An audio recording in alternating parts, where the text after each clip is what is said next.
Okay, I might pass the ball, but this is no game. Okay, all my girls, they love and hate me the same. Okay, so when I die, I ain't gonna be from old age. Somebody gonna want revenge, somebody might want it now.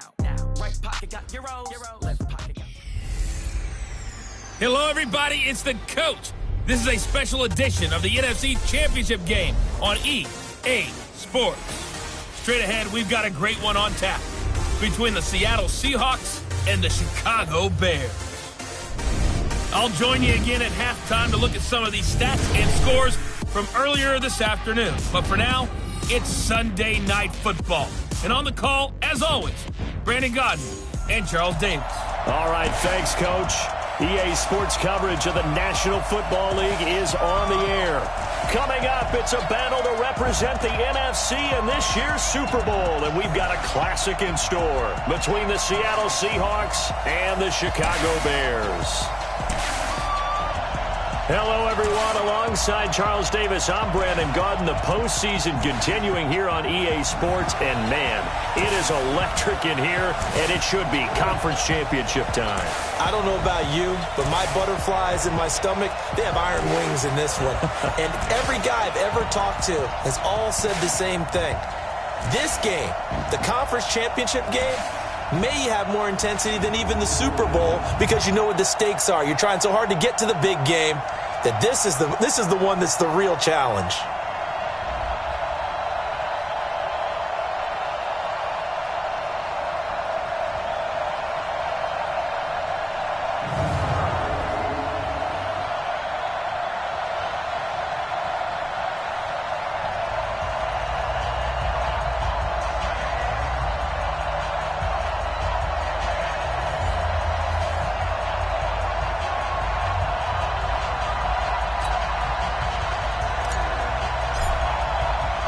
One of these teams will represent the NFC in the Super Bowl in 2 weeks' time. Which will it be as we're underway in the NFC title game?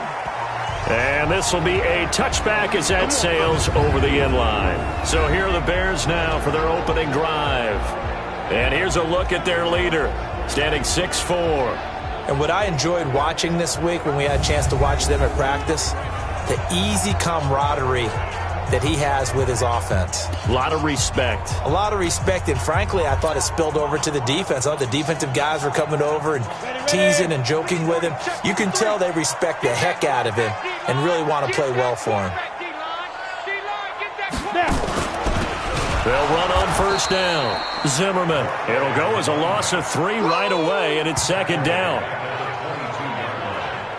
Okay, there's a tone setter. First play from scrimmage, stuff them in the backfield. You know what they were doing last night in the hotel room? Visualizing exactly that. That's what they were thinking about. Making that play, having leverage, lower than the offensive lineman, getting into the offensive backfield, knocking someone down. Just what you said, setting the tone early for this game. Jeez, you are fired up. When I see a play like that, I can't help it. They'll run for the first time with Lacey. And this one also slow in developing as he's maybe getting back here to the line of scrimmage, but not much more than that. And the Buffet boys, the O-line, hopefully they're ready today. Listen, you got to feed them first.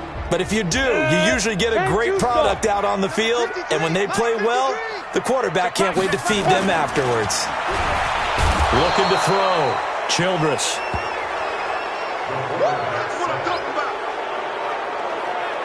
It always helps for a visiting team to come in and set the tone on defense. In fact, when we talked with them prior to the game, they said they wanted this home crowd to feel like they had to hide their valuables when they were in town. Well, the home crowd quiet now early. See if their offense can take over and get some points on the board.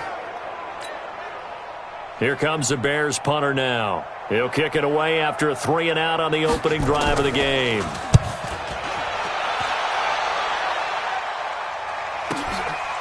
Pushing him away. Popped it right out there. It's a 47-yard punt, return of 6. And it'll be Seahawk football, 1st and 10. So out come the Seahawks now for their first possession. And a glance here at the man calling the plays under center, their 6'4" cornerback. It's pretty much become the norm when we see guys come out before a game and go through the route tree with their receivers. I thought it was exciting for us to see the exact same thing happen in practice. He's so meticulous, isn't he? He really is, and that tells me it's not just a one-time-a-week thing. They work on it all the time, trying to hone that fine edge. They want to see if they can get in sync and stay in sync in this one. 2 yards on the pickup there. It'll be 2nd and 8. And here's the starting offensive unit for Seattle. And what a tough environment to roll into. On the road, playing one of the better teams in the league, obviously, because this is the playoffs. So what do teams talk about? Bringing their own momentum, bringing their own energy on the road, because you know you won't get any from the home crowd. Throwing there, but this pass is going to wind up incomplete. A look at the starters now defensively for the Bears. Well, they were very strong in that victory from a week ago. It was a little bit enlightening talking with the defensive coordinator about their performance last week, because his feeling was good, solid performance, did what they needed to do to get the job done and get the win, but definitely would like to see some improvement in this week's game. They always want improvement, don't they? They certainly do.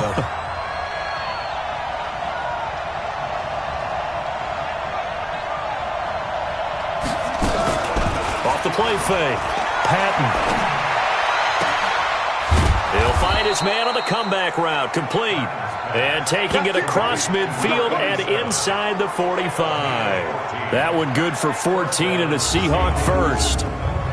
And another thing that makes a comeback route really effective is that oftentimes after you've made the initial move, receivers breaking away from the defensive back, and that makes it a really tough play to defend. Nice chunk of yardage picked up there. Here's Brown. 2 yards on the carry there. It'll be 2nd down.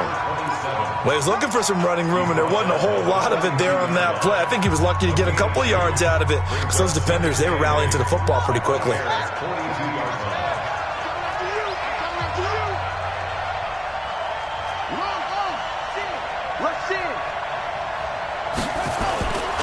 To throw on 2nd down. Patton sliding out of the pocket. He's going to let this go deep. Into double coverage, and it's intercepted. Picked off down at the 10. And the return will stop them well inside their own 20 at the 15-yard line. Okay, it's real simple to say from here, but we know that sometimes as a quarterback, you've got to know when to say when and just throw it away. Flushed out to the right, tries to make something out of nothing here, and he winds up floating one downfield that gets intercepted.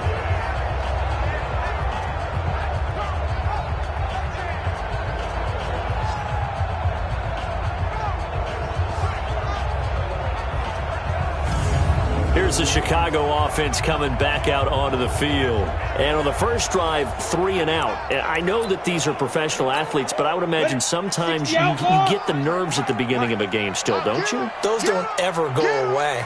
And typically what I've heard from guys and what I remember from playing, if you don't have nerves at the start of a game, it's not going to be a great day for you. You're not really ready to play. So finding a way to harness those nerves and not let them affect you in a negative way, that's what all the guys are looking for.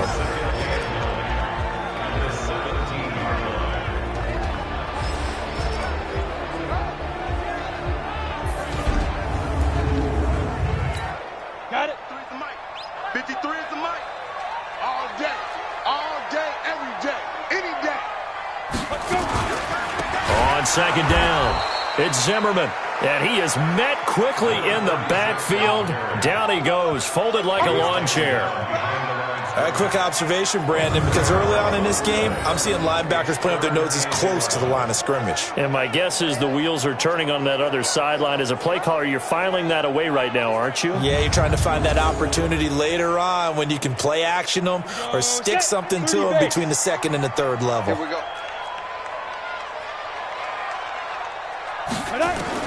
To throw on 3rd down, Childress. He rifles one that's intercepted. Picked off at the 40.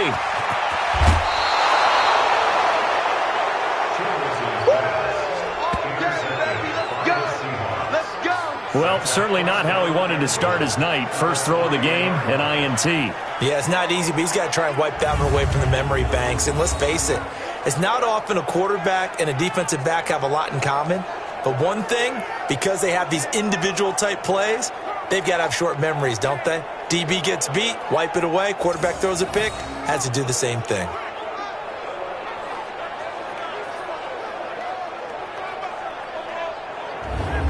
The Seahawks offense now, they get ready to head back onto the field. That opening drive ended with the INT. It didn't lead to points, but still not the way they were hoping to begin the game. But how about going and telling your defense, thank you, a huge thank you. You said it didn't lead to points, stalled off that drive.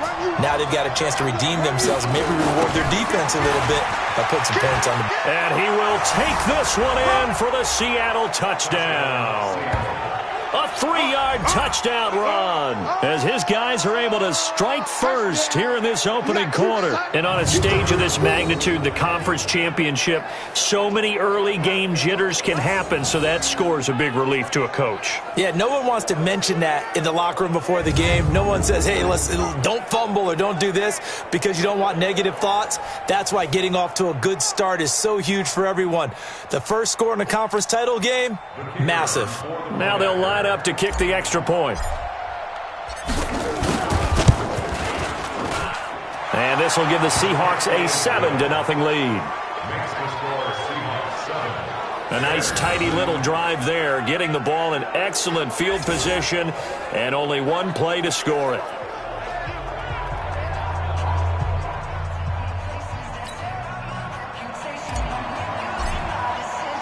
The kickoff unit is out on the field, and they will send this one away. And that'll carry over the back line.